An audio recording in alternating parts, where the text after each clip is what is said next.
Welcome to another edition of Len's Burning Bush. I am Len Harvey. Before I bring on my guest for the week, I want to talk about what's really burning my bush. So first off, I hope everyone had a great Thanksgiving holiday with whatever menu you chose. Now let me get into this. So a year ago, I stated that we needed to get the Lions off my Thanksgiving holiday. It was on the episode last November with Jerry Rubino. But a year later, nothing has changed. And in a world of cancel culture, you would think we can get rid of the Lions from our Thanksgiving menu. But unfortunately, this is not able to be done. I saw people tweet how great it was to have a football feast on Thanksgiving. Well, the Lions aren't even a good appetizer. I also figured that it wasn't the tryptophan from the turkey, but it was the Bears and the Lions on Thanksgiving that was putting everybody to sleep, especially those that ate early on Thanksgiving. I tweeted this also on Thanksgiving, that the Fox crew was fighting hard to say something nice about the Lions. Is kind of like what you have to do when you say a eulogy for someone who you didn't even like in the first place. Why must certain traditions continue and others just seem to be able to be changed? The NFL continues to change everything every year, and yet we still have the Lions on Thanksgiving.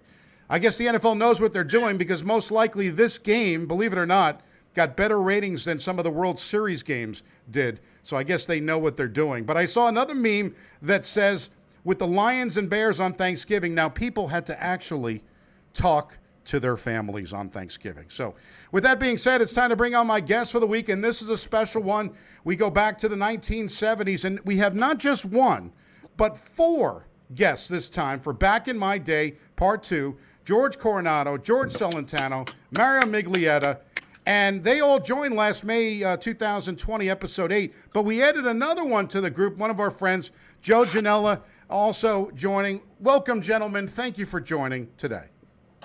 Hey, Len. How you doing? How's everybody? Hey, Len. So we got good. Mario, we got Joey Janela, we got George Celentano, and I'm going from left to right because, you know, that's the way we read, although I read from right to left on the Hebrew side. But anyway, we go. Let's see those North Bergen shirts. Yeah, we're wearing our North Bergen shirts, and somebody's going to have to take a picture so we could put it on social media, because it is Mario went ahead and bought these North Bergen shirts for us, because back in the day, George Coronado's basement was the scene for many of little wiffle ball games where we made up lineups. And it was fantastic. See, these are the things that kids don't understand today.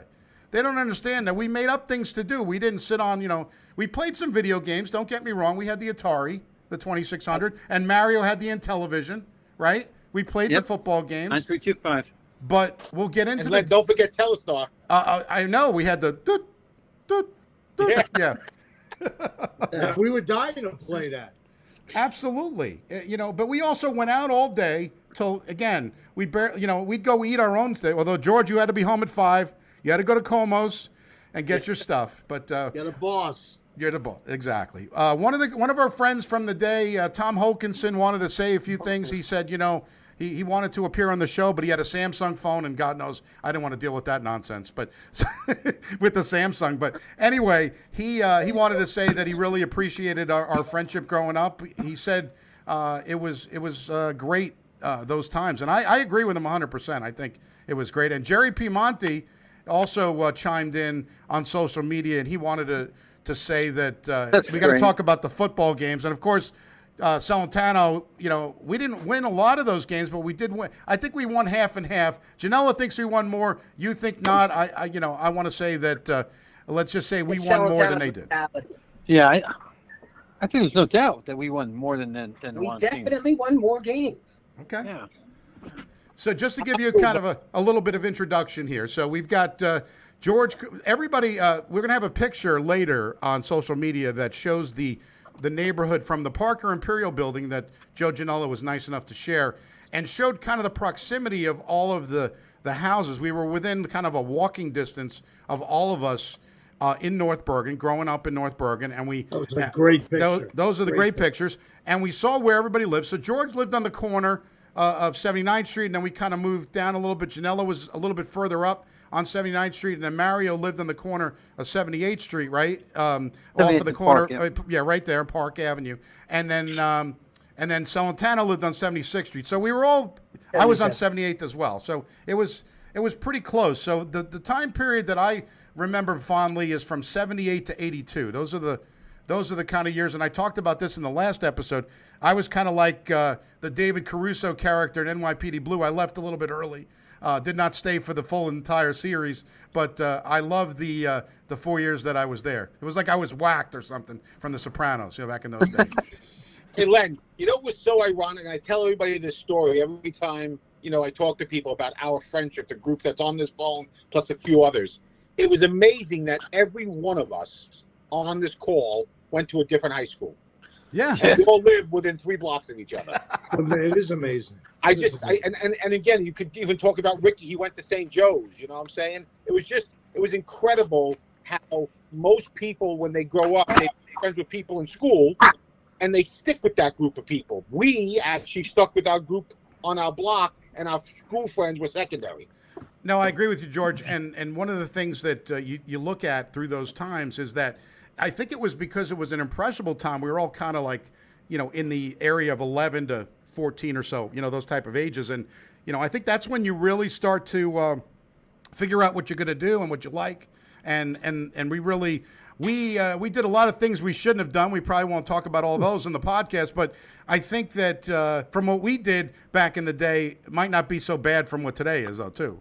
A lot of the stuff that goes on. But I think you're right, though. We all went to different high schools, but it was really more of the grammar school days, right? I mean, Mario, we used to go in your yard in the front there. We played hockey in the winter. That was the other thing, too, we talked about in the last show. We played every sport. Everything. Even soccer. We played everything. Soccer, Kickball, hockey, Tennis. Yeah. Oh, yeah, tennis, too. That's right. We had the tennis courts in Hudson County Park. Hockey.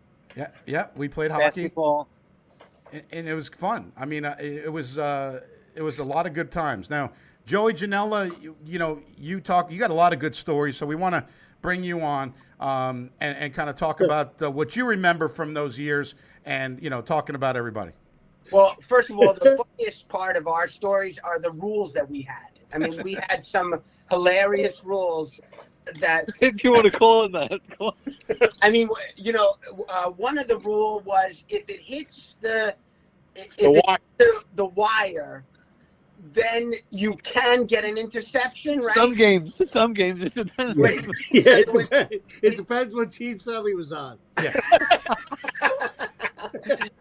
So there was hilarious rules around every sport, but the football rules were the best. I mean, again, George, what was the rule if it hits the wire? It's a do-over. It was a do-over. But someone could get an interception. Unless it was intercepted. He's right.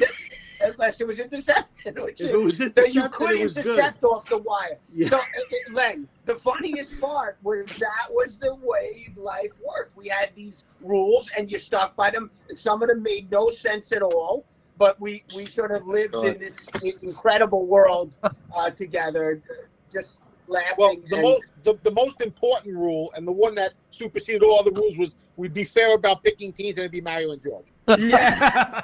Very funny. Wait, I'm back to the wire. What if it was completed? What if it hit the wire and was completed? Was that still good? I think it was. So if it hit off the wire, it was completed or intercepted, then it was still okay. What do you mean? Completed like somebody caught it? Yeah, like if the offensive team caught it off the wire, it was still good. Oh, not just kickoffs. Right, not just kickoffs or whatever. Let's say Sully throws a bomb and an offensive guy catches it, I think it was still good. I think it depends on the week. I don't think anybody caught it when it would hit. I mean, probably didn't happen. I'm just curious. Listen, the other funny things was, there's a few instances where people ran into cars that are just the funniest stories ever, because the cars were, sometimes they were waiting at the light. And not stupid people, but, brilliant people would run into the car. And a few instances where they just sort of fell over. Some of the funniest scenes ever. If you could only wish that we had videos of some of these things. I know Mario has some pictures. Didn't Mauricio crash through a back windshield? Yeah, remember that's one of the great I brought stories it of up all at time. his wedding where he went down and out, and somehow he ended up smashing through the back window of a car, and he came out covered in glass, and he had glass under his eyelid. He was holding up for like 3 hours. You don't want my parents to know. So they said, "Let's go to the Primo." Take me to And somehow the legend turned out into Guillermo. They say, "Primo, take me to Guillermo's. Take me to Guillermo's." And he went to the ER with us. I remember him holding Holding his all the eyelid. stuff was wrong with him. He was holding his eyelid. Yeah. And the legend here became that it was take me to Guillermo's, take me to Guillermo's. The parents never knew about it. No, that was the other thing too. We talked a little bit about how the parenting was so much different, but now, a lot of the things the parents know everything. Our parents didn't know anything what was going on. Oh, they didn't know anything. Nothing. Yeah, Nothing. we would go out and disappear for hours. The whole day. Oh, the whole day exactly. in many instances. That was like for me, I used to, on a Saturday morning, I'd be up like 7:30 in the morning. And I know, Coronado always slept late. Mario had to sleep late. And I know, Mario, do you remember, I'd be dying to play football. I'd be trying to put a game together in the worst way. And you would have to be doing studying, and I'd be throwing rocks up at the window to try to get and have to ring your bell.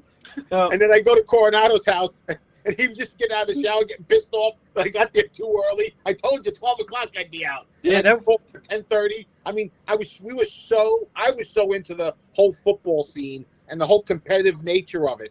And, I couldn't wait to get up. And once I started playing, I never wanted to stop. I could play 10 hours straight, which we all did. But that little maneuver was with the rock, even at Joey's house. We used to, if the bell wasn't answered, we started throwing rocks. Yeah. Enough to just make noise, not to break it. Right. At the windows. Yeah. And then we all had our positions. I mean, Celentano was the quarterback always with the bombs, no question.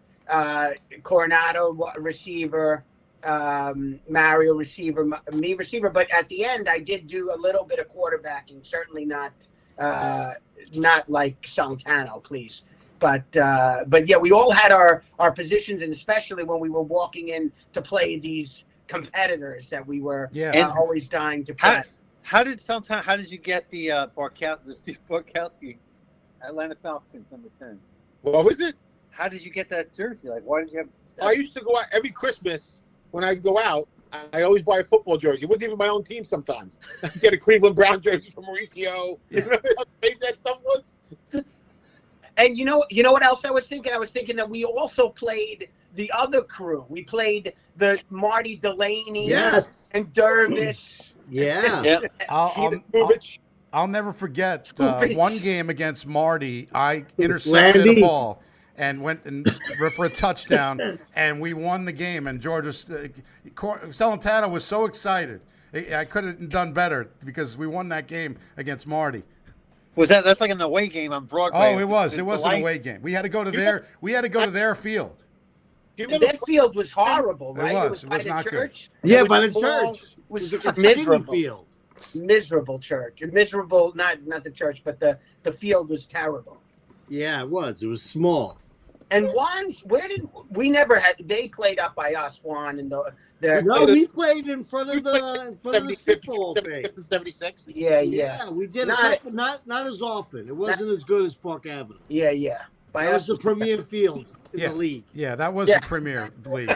But to explain to some of the people that are listening that don't know what we're talking about, it was actually just the concrete. We didn't have a field. It was just the street. And Park Avenue and 76th Street and 77th Street, there was a whole big. I remember one year playing tackle football on 77th, right on Park Avenue, and my keys fell out. And it snowed, and it was one of those winters that the snow stayed for a long time. I didn't find the keys until March 15th.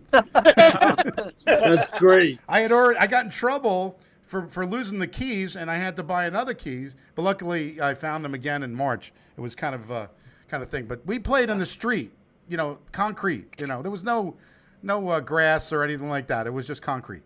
And there were individuals that would call the cops on us. And they would come and I don't know what. How do we put there were certain forms of retribution. And once a year, there was strong retribution for those incidences. Hey, Len, do you remember, Mary? I know you remember too. When you talk about playing on the concrete, during the regular season, we'd play on the concrete, two-hand touch, whatever. The minute the snow started to fall, wouldn't be a dusting. We'd be playing tackle on the street. Yeah. Absolutely. If you think about it, we were playing tackle football on concrete. How we didn't break bones, all of us. I know. I know. It's amazing. That's again when I lost the keys. We were playing tackle football. So it's just a fun time. Did we have any big? I mean, Mauricio's probably was the biggest. No major injuries other than that. Mauricio's was probably the biggest injury. Where And we used to whip like blindly through intersections that people had a green light coming up the side street. yeah, dangerous. And- it's a miracle. Nothing And ever Coronado had something sticking out of his knee from a Chrysler, I remember, or something. I don't know. He had a Yeah, there was a couple of close ones there. Yeah, Coronado. Yeah, you were one of the people that would get hurt every once in a while, but you might have crashed into a car or two. Yeah. It was tremendous fun. And Celentano, you talked about Coronado liking to sleep in. Try delivering the newspapers with him. I had to get him up at 6:30 in the morning. It was like, oh my God, I had a whole conversation with his mother before I had to get him up. Yeah, Len, you were dispatched? Yeah, we did the dispatch. You were dispatched? Yeah. So we were record, right? We were record. Yeah. Please, I consolidated 5 routes. I was making so much money. How much of the Stelly pawned off his shitty route to me. Yeah. I alone. Len, I tell Coronado, I said, look, I had the opportunity to do my own building and 76th Street, which is right by my house. And I had the 79th Street route from Hudson Avenue. Yeah. All apartment buildings. And they were all cheap tippers. So I called Coronado up. I said, listen, you want to work for Pete Kabagian from the dispatch? Yeah. He's a cool guy. He'll make you make good money. He goes, all right, I'll take it. No, he told me on it. He goes, it's small. You can do it before you go to school. You'll have enough time. It's not so big. Yeah. It's perfect for you. Yeah, and then he convinced me to do it with him. Then he suckered me, not convinced. He suckered me into it too. So you got all of us into this 79th Street building, and there was one apartment that George and I were scared to collect to because I think there were like devil worshippers or something. George, do you remember? There was something crazy in the building. Yeah, there was something. Was it the office for the dispatch, like where the detective agency was, like downstairs? It's right on the corner of 79th Street. Yeah, and Bergen, right? And Bergen Line. That was the photo place, right? Oh yeah. I went to the Statue of Liberty with that guy and a bunch of the newspaper people. Was he grooming you? Did we go to the Statue of Liberty? Can you imagine letting your child go with a stranger? No. Exactly. My mother didn't even know who he was. He was grooming you, buddy. Yeah. That's what's going on. Hello? There was the other guy down the block trying to groom all of us. Oh my Don't God! say it out loud. No. Don't say it out loud, please. No. I'll get in trouble, please. God That was horrible. Yeah. Well, Well, we heard what happened to other people. I mean, we were lucky. listen, the guy told Len, do I sell this to my story? I mean, nothing happened. But maybe I shouldn't. You might want to keep that. The kids are listening too. Yeah. Okay. No. Well, listen. I mean, the funny thing Thank God. is, they try to get they're bad people in the world. I mean, hello. But you know what, Lenny? To that point, to Joe's point, you think about, like, that was the one weirdo out of all the area that we lived in. You had the one weirdo. Today, we're the one normal person with all the weirdos that live around us. Yeah. Exactly. It's so different now. It's like the things that we did, and you worry about. George and I would go to Yankee games with a guy that used to drive him to school, and we just went him and I and the guy. Sock. Mr. Sock went to the Yankee game, okay? There was no parents with us, right? We just went to the Yankee game, had a wonderful time. He bought us like a batting glove and a couple things we got. And Very generous. we were 12 years old, and we went to this Yankee game. And today, would you ever let your kids go with, that's the thing. It's like, it was so different. And we had such a great time doing it, but it's funny how you look back, and I know some things need to change, but I would love, I always talk about going back to the future. I think we that to go back and do a game. You know how the movie Sandlot, when they visited the Sandlot again, I think we need to go visit the what's now a parking lot, right? Yeah. The where we used to play stickball with Juan and And Oh no, Jersey. there's actually a building in there now. There's a building there, yeah. I can't even picture a building in that lot. Yeah. Yep. That was so Wow, tight. It didn't seem big enough to be able to have a building in there. You know, Yeah. I was just down in North Bergen the other day, dropping food off to my mother and my sister in the Parker Imperial. And do you remember the Gilch's house? No, which one? Oh yeah, That was it was right next to the Prince's, the next one up. yeah. It's all like modern out. Did you see that, Mario? Yeah. So last time I was there. Lenny, they made this. They took this house that was just a plain three-story house On the and they same made it side of this- the street as the Prince's, right next to same him? side, Yeah, right next to it. Okay. That Mario owned that house. Who? Didn't you own that house at one time? Yep. Yeah, I Mario. think I owned that. remember it now. we rented it out for a little while. But the point was that out of that whole block, you have all these houses that are traditional looking houses, and then you have this ultra modern house. Wow. I mean, Yeah, it doesn't with all fit these in there. new balconies, black glass, and all that. Yeah. It's crazy. Did it have a garage? I don't remember. It didn't. Yeah, it did. It did. That was by Yeah. the Princess. So, yeah.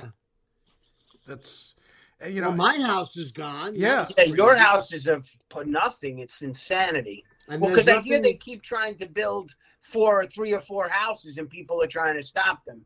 And Len, from building anything or from building like an Well, apartment. because they want to build more than one house, like more not than one just- unit. like units. Gotcha. Mario, And you were look- going to say something. Go ahead. Oh yeah, no, I was wondering. So like between all of us, this is exactly like how the whole woke movement started, right? Yeah. Yeah, exactly. Exactly. Yeah, we're woke. But again, we can't get the Lions off Thanksgiving. Am I wrong on that? I mean, it's just ridiculous every year to see the Lions on Thanksgiving. Guess what, Len? The minute they take the Lions off, the Lions will have the best team in the NFL. I know. That's how, They do it on purpose. That's the absurdity of life. It's like, But you would think like they could have flexed so many games into that spot. And they keep doing the same thing. And I always like to tease Coronado with the Cowboys on there too. I mean, I don't need to see them every year either. But Well, the way they're playing, they shouldn't be on there every year either. yeah. Crazy. but Yeah, the NFL is a money I'm machine, kidding, man. of course. They could show a college game and they'd still get better ratings than anything else. Anyway, so I guess that's what the thing is. But I will say this: the Cowboys hold the ratings. There's no Yes. question. That game was the most viewed game in like 30 something years or whatever. And I didn't particularly like the outcome, but that this Thanksgiving it was the most viewed game It was in the a recent past. game. Unfortunately, it ended the way Horrible. the Cowboys games end these days. Terrible. We had a lot of rules when we played football, but this NFL today with the flags on every single play, I'm getting a little disgusted with it. They had 28 penalty flags in the Cowboy Raider game for 276 yards. I mean, thank goodness we had our rules back then, Mario. Because I know I'm biased, but that last penalty was totally bogus. Yeah. That was terrible. Now, he hardly touched him. That wasn't even, yes, he didn't turn around, but he also didn't interfere either. Exactly. Anyway, but it's too much, George. It's too much. Relax. Still not over it. Yeah, Len, the other funny thing to talk about in this group is the things that North Bergen is famous for. I mean, outside of the UFOs, which we never discussed at all growing up, but, leaving North Bergen, the funniest part is that, number one, while we were all living there, we had a major UFO sighting that's like they did a 15-minute discovery thing on. And then you find out that whole area of North Bergen up on the Hudson is like one of the most known areas for UFO sightings, which I don't think any of us knew that. The circle where the flag is and that whole road down is a big area where the baseball field is and everything. That's I where always heard a lot of rumors, but it wasn't. It was almost like it was almost like outside the outside the realm of possibility back then. There were certain people that believed it, but I did always hear rumors. Always heard about that one incident that they landed in the park, and that was a famous one. But you're right, Joe. I've seen and read a bunch of stuff since then about that being like some sort of central alley. That's where there's been tons of sightings. Yeah, A bunch of people in the round building have seen stuff over the but years. yeah, Long time, you would think that we would have been abducted. Yeah. yeah, or at least seen something. Well, what's funny is we never walked into the park after a certain hour. I think we all thought we were going to get mugged and whatever in there. So, yeah. Groomed. Wait, and then North Bergen is famous for that. We're famous for Braddock. James J. Braddock, which across the street from us, no questions. And then somebody was saying, and this is funny because it's true, we're all known storytellers. Like there's something about North Bergen people that are able to tell spin a yarn. If you didn't the filmmaker from Cinderella Man talk to you? No, Braddock, no. I had Braddock? some communication with him with those people afterwards when I just said, "Hey, we grew up there," or whatever. Mrs. Braddock. I think of your mother telling us to go shovel her snow. Go help Mrs. Braddock. I remember getting when she would call us over to get, and she would give us like all this like handful of change to go to Tiny's to get seltzer water or club soda. Yeah. It's so funny. That movie Cinderella Man, Mario was the one that told me about it. I didn't even see it when it first came out, and he had said to me, he goes, how they talk. And it's so true. Like they captured the dialect. Yeah, there's a certain dialect of people from North Bergen that that especially people that lived there their whole lives, and and they did it so well. They picked up on it. I thought that was amazing. Yeah, first 30 seconds in, he's like, "Oh my God, this is North Bergen." Yeah. I think after listening to this episode, everybody needs to make sure they watch Cinderella Man just to see the neighborhood, right? Just and now there's a statue in the park. Yeah. I remember, it's funny though, that park, everything going up to 79th Street, up the whole thing. But we delivered papers, but we went on, Bergen Line Avenue, and I remember George and I would go to Cafe Italia too. Do you remember Cafe Italia? Sure. I used to go there to play asteroids. But now, no, kids don't do this anymore. No. Do you guys remember the name of the asteroids champion at Big Barkers and that Cafe Italia? Oh, Marino Range. Marino Range. That's right. Sure.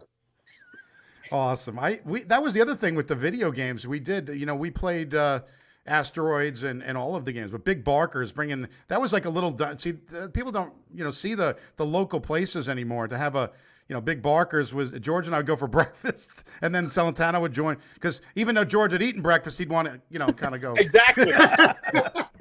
Hey, listen. As Ralph Crampton, as Ed Norton always said, Dizzy Dean warms up in the bullpen, but he still pitches. Exactly. I love it. The Honeymooners. That was the other thing too. The Honeymooners was a show that was on WPIX when we were growing up, and it's still on. It was 11:30, right? Because The Odd Couple was on at 11. Is it really still on? Yes. Yeah, that's amazing. And that's on. What's interesting is what you don't know. Like that show obviously was done in the 50s, but it was only one season. It was 39 episodes in one season, and all 39 original episodes was on. But the show was so great. I mean, you could go back now, and I know that I've introduced it to my kids. George is listening, introduced it to his. I don't know if you guys have as well, but it is one of those shows where it was a black and white show with barely a room, and it is just so brilliantly done. You talk about Norton, you talk about the whole thing. The lines in that show, in just 39 episodes, is it'll always be good even well after we're gone. And after it's just kind of interesting. I don't know what your thoughts were, Mario, if you like the Honeymooners as well, but it was big for me. Yeah, I definitely wasn't as into it, or probably just because I couldn't be. But obviously, it was a huge part. It was a huge part of growing up there. All the one-liners and just how much it meant to everybody. I can't believe it's still on. Yeah, it's amazing. It's on, and now they put it on some of the older networks. We don't get WPIX where I'm now, but they do put it on some other networks, and I wound up putting it on the. I have the original DVDs, but who puts a DVD in the machine anymore? You got to stream it now. Yeah, I got the DVD collection too. Yeah. What about you, Janela? Did you like the I honeymoon? wasn't a honeymooners person. I mean, I watched it because at 11 o'clock there was nothing else to watch Yeah. on my 12-inch black and white television. Bought it upright for $99. He didn't like honeymooners. He was a 90210 fan. Yeah. Yeah, that's right. That's right. It Remember we was used to go over your house, Joe? the most important show on television. Do you remember we used to go to your house and watch 90210 Absolutely. and play Scopa? And you used to yell at me because I would make you watch 90210 before the Monday Night Football. Yes. And I was like, look, this is the most important show on television. We need to watch it. Yeah, but now that you bring it up, see, look how many different little things that everything from video games to honeymooners to Scopa, moped riding, sports. How many different little things that Hey, Len. back into the childhood. So You many remember, things. Len, when I don't know if you I think you were still here at the time, but when me and Coronado used to love mopeds, and we didn't have them at the time. Yeah. Oh, now you had this Gorilla that used to like 50 miles an hour. You only Now you had like an imported moped from Italy. and then Tom had a Pook, and Coronado and I was so dying that we used to pay Tom $2 We to would go rent for a it. ride, and he would tell us you can't have two people on the bike. So I would run down to my house, Coronado would come down and pick me up. We go riding, and then he catches us and charges $4.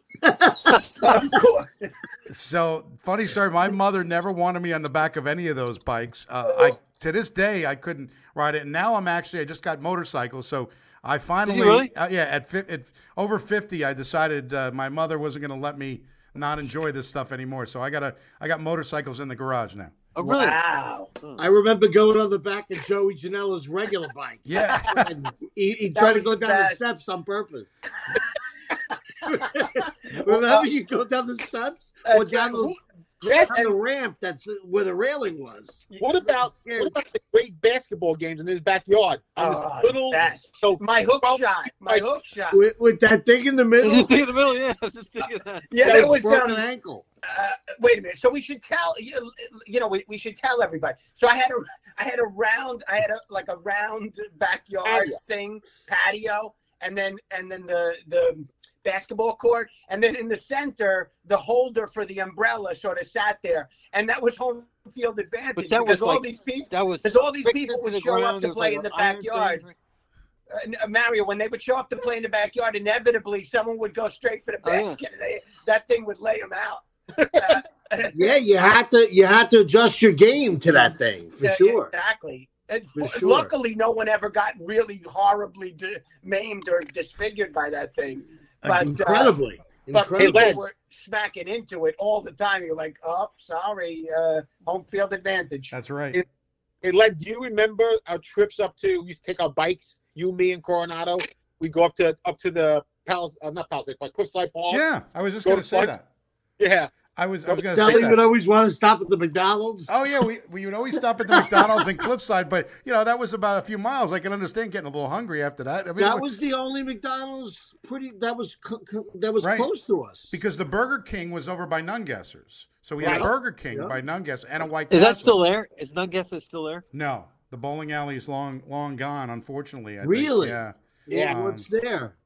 I don't remember what they said was there, Wow. but there's a I used to bowl on Saturday the lawyer mornings. office. I used to bowl on Saturday mornings over there, and I used to go to across the street either to White Castle's for lunch or we'd go to the Burger King for lunch. It was kind of Yeah. The Whitey's is still there, right? Yes. Yeah. yes. Yeah. Yeah. Well, they renewed it, George. Come on, it's much. but nicer There's now. nothing like it that you don't see this anymore. Any kids hanging out with lifelong friendships, and especially the adventures and Oh, nothing We possible. did so much, so many things. And it's too. funny because we actually, when we looked at the picture the other day, we could all think of the different things that we did on the street. The wiffle ball Oh, so much played stuff. from one, and then the spaceship that was in Alex Marin's backyard. I mean, it's really unbelievable. Len, you got to show that picture and try to point out how close we were to each other, Yeah. because really, Coronado, when you look at that picture, you're just like, holy smokes, we were on top of each other. We literally and that we all stayed friends all these years. Like it's incredible that we were so close that we Yeah. were all right there. Well, do you Amazing. think the last time, Len, that you came to Jersey, where we all got together, which was a long time ago, but 2005, I think I came. Yes. Yeah, we What all was- got. What was it for? Does it? That was the Mario anniversary of when he got The hurt, accident. right? The Oh. accident. The accident. The 10-year anniversary. Yeah. And if you think about it, so we all got together. No, the 20-year anniversary. 20 Yeah. year. Yeah, because it was 05. Yeah. So- What's special about this group? And I'm talking about Lenny, Corky, Piggy, Joey, me, Castellino, all of us. It doesn't matter. And this is how you know you have something special. It didn't matter that we didn't see each other for 20 years. Yeah. The minute you came back, Len, it was like we were just with each other yesterday. Well, and I appreciate that because I feel the same way. And one of the things that I tell this story to all my friends around here now, that we hadn't talked in probably about, I don't know, 15, 20 years or so. And it was 1999, I believe. And my father was working at Sims in Paramus. And you went into Sims, Celentano went into Sims, and he talked to my father. My father obviously remembered him. And you gave my father your number. And I'll never forget, I called, or you called me, I can't remember, but you got Coronado on the phone in the car in Miami. You're in New Jersey, and I'm in Suffolk, New York at the time. And we all got on the phone, and I'll never forget this, that Coronado was getting married in December in Miami. And he said, Len, I would really love it if you would come to the wedding. And I'll never forget that because I made sure we got there. And when we got there, we had a night at the pool. I don't know if you remember, after the wedding, and we're just kind of hanging out, right? Great. And my wife, Susan, was sitting there, and she got it. Like at that moment, she understood all the stories I told of you guys, because it was like, oh my God, no time had ever passed from the time from 1983 to 1999 at that moment. And then again, the same thing happens in 2005. And, wherever we go, and you try to tell your kids these stories, but I mean, they have friends that are old, like they've got a long time, but I don't know if they've got the same kind of bond that we had. Lenny, I don't think that I don't think they do. I know a lot of people, and I'm telling you, there's something unique about the bond that we all had, and that's why I said, you think about it, we all went to different schools, had different friendships outside of our core group. Yeah. But there was always that attraction to the nuclear friend group that and that's the other thing. It wasn't easy to get into this group. Yeah, no. No.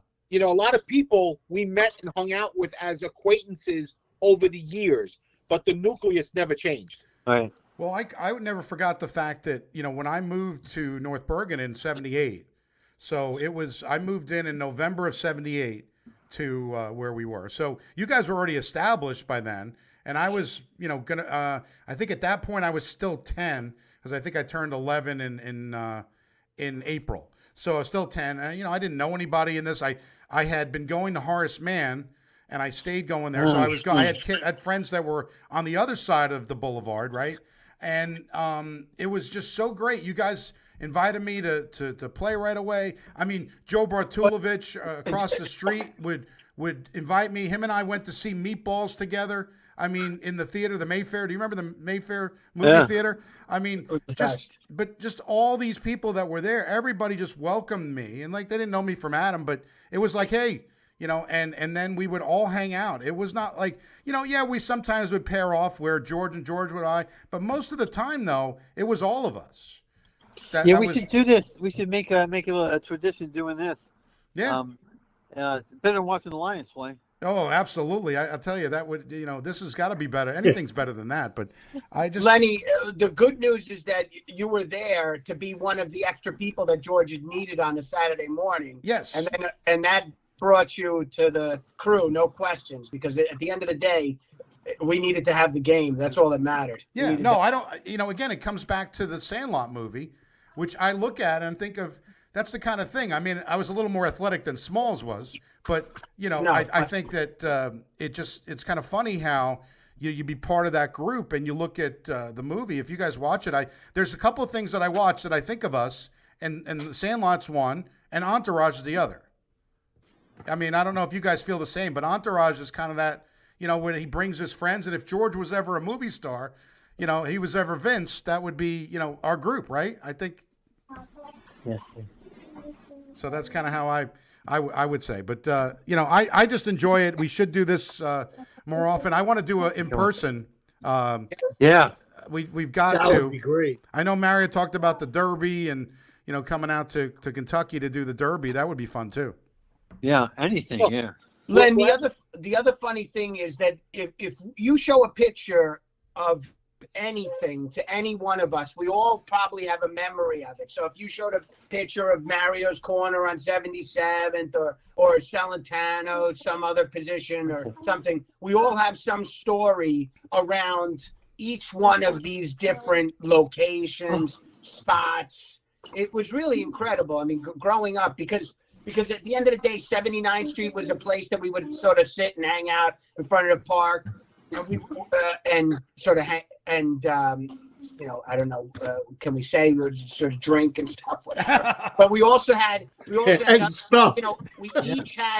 We each had different things that happened at different houses. There was certainly a ton of activity in Coronado's garage. Yes. Great parties at your house, Joe. My especially house. the college years. So Great many parties. college year parties. I mean, I had the blessing of my mom going to Italy for a couple of weeks, if not months, and then everybody would show up at my house for months, for days and days and days. People sleeping over and parties. And one of the parties I never forget. One of the parties we had an ambulance was called, and then the EMT people came to the party afterwards. After they got off, they were all at the party. It was kind of like the scene from back to school where the cops are bringing the beer to the party. Crazy.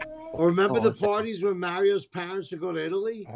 Oh, the best. At his house, but we would smoke. We would smoke inside, and I think that like our parents. Mr. Lopez was there too. My 16th birthday, I'd already been gone a few years from the group, but I came back. Mario had a party at his house. It was actually on my birthday. It was the night. It was like 11.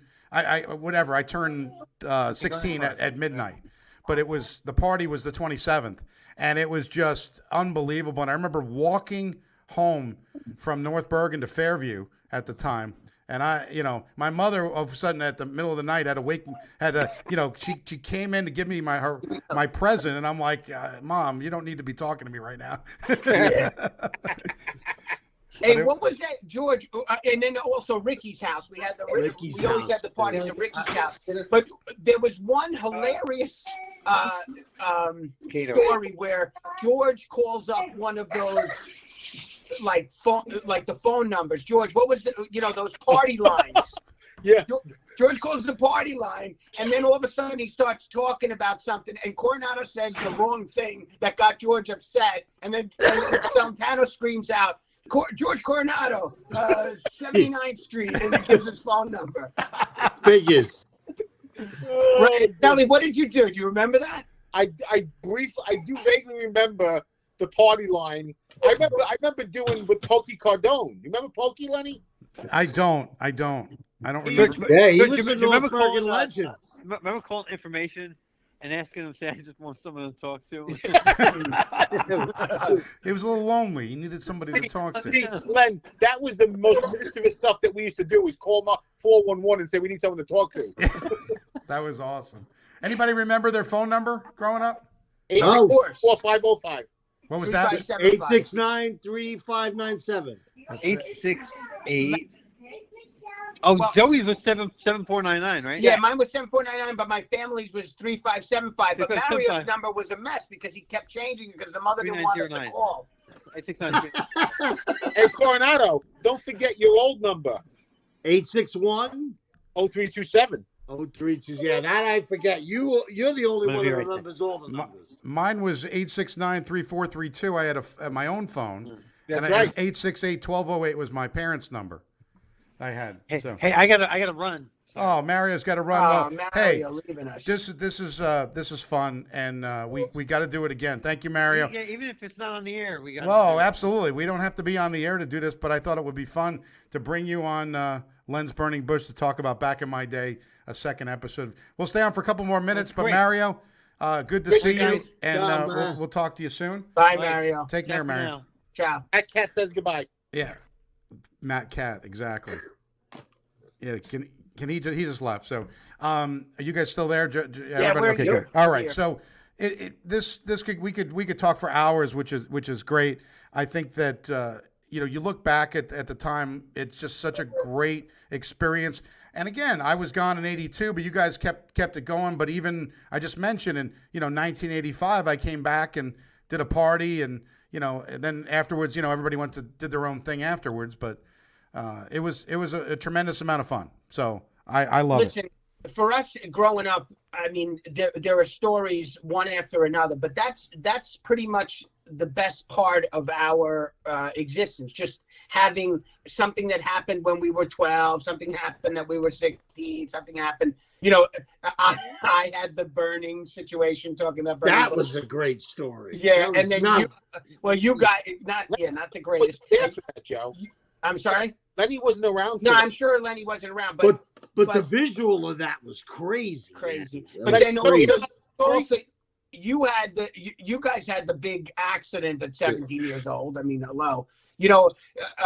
Lenny, the story of this accident that happens where they're, in the hospital and, really in Mario's in some bad shape, is that it was like a really quiet, boring night. Nothing was going on. It was like 11:45, and I'm like, I gotta go. I gotta get out of here. There's nothing going on. And then the next morning, I wake up there was a big accident, and what are you talking about? And these guys got into an accident like 5-10 minutes after I left. August 13th, 1985. 11:53 p.m. Right, and I swear I left at like 11:40, and these people are sitting in an accident. I mean, I probably should have heard it, but didn't. And again, it's all part of our sort of lore and background. From the groomer down the road to the accidents that we all had, we really have an incredible background, and we could talk about all types of things all day. I mean, really unbelievable. No, it's a great so story. True. Celentano, I'll let you kind of tell a good story if you got one, and I'll let you both of you kind of talk, and then we'll wrap this up. But Celentano next.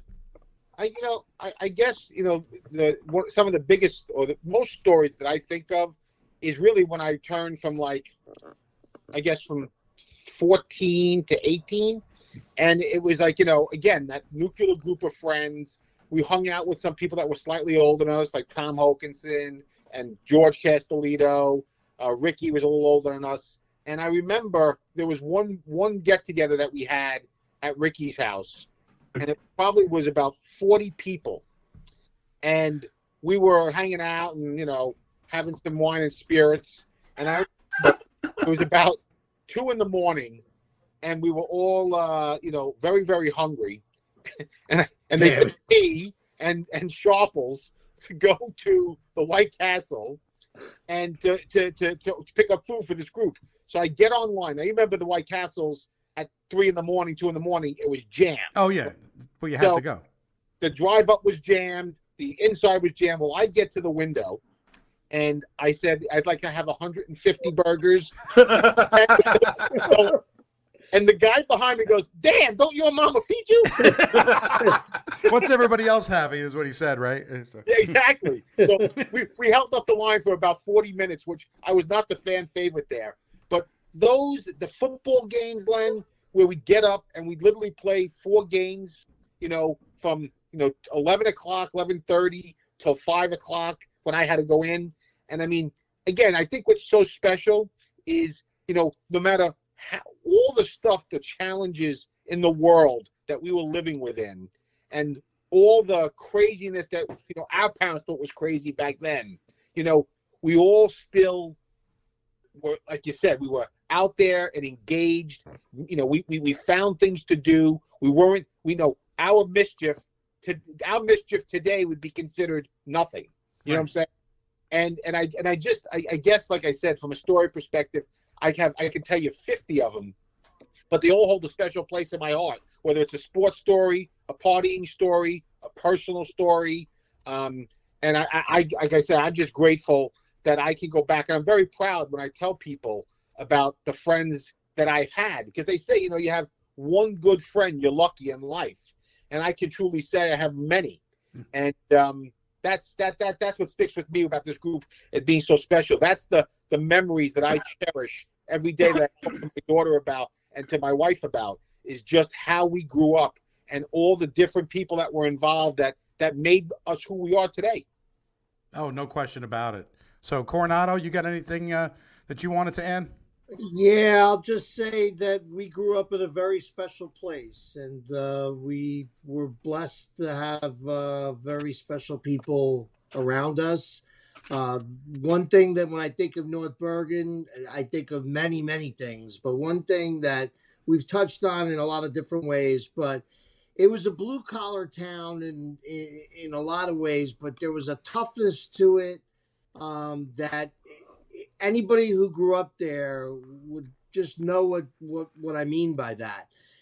Whether you were tough on the exterior or not, by being like living there and growing up around a lot of the people there, you got a grittiness to you that has carried on throughout our lives, and it's something that's a very unique thing. We were not only were independent, but we still look back on those days, and there's something about it that's and it was captured in that movie Cinderella Man, and that's why it's worth a good watch. And I'll always be grateful for my formative years, the wonder years, living in North Bergen with the incredible people and friends, present company included, and I'll always be grateful for that. Well, that's You great.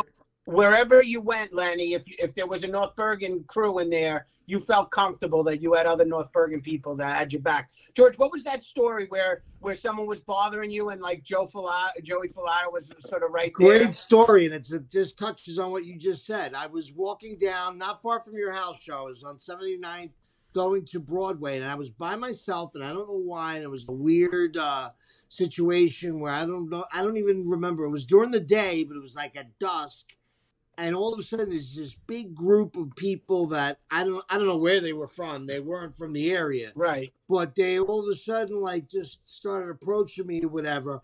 And Joe Filato was just walking his dog. I don't even know, he didn't live around there. I don't know, it's think. crazy. He just happened to be around there, or he had a girlfriend around there. I don't know what it was. He sees what's going on, and all of a sudden he's got this big dog, and he crosses the street. He's like, "Hey."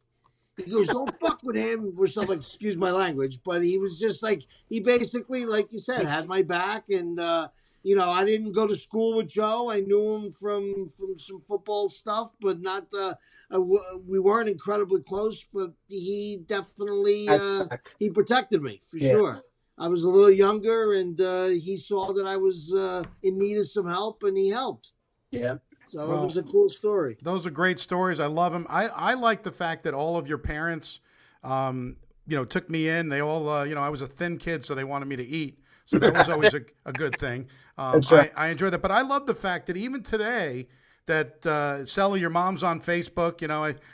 I still call her Mrs. Celentano because I'm not going to be able to call her Gloria. I don't care how that works. That's just an old school thing. But even like Sandy and Cecilia and other people that are in the group and the Bartulovich, everybody that was in those group, they all kind of remember me. And it was kind of weird. Like I said, I was only there for probably like 3-4 years.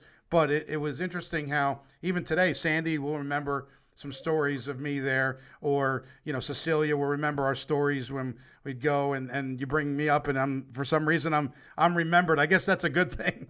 Sometimes good, sometimes bad, but it was certainly a good thing. That's always good. That's always good. I love it. You guys are more, it's family, and I mean that sincerely, because sometimes you don't pick your family. How does that work? You don't pick your family. You get to, your friends are the ones you pick, and it is a good choice, certainly. Now, you can listen to all these episodes by going on YouTube. I'll put all the audio clips on YouTube at Lenny L 1015. You can go on iTunes, Spotify, Google Play, Podbean, iHeartRadio, TuneIn. You can even ask Alexa to play Len's Burning Bush, but make sure each of you say Len's Burning Bush podcast, because I don't know what's going to come up if you say Len's Burning Bush.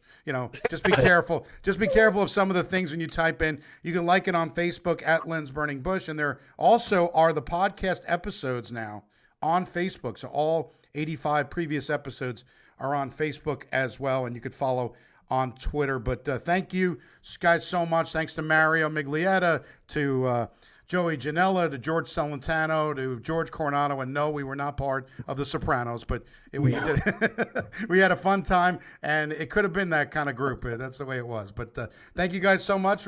I'm Len Harvey, back again with another episode of Len's Burning Bush next week. So long.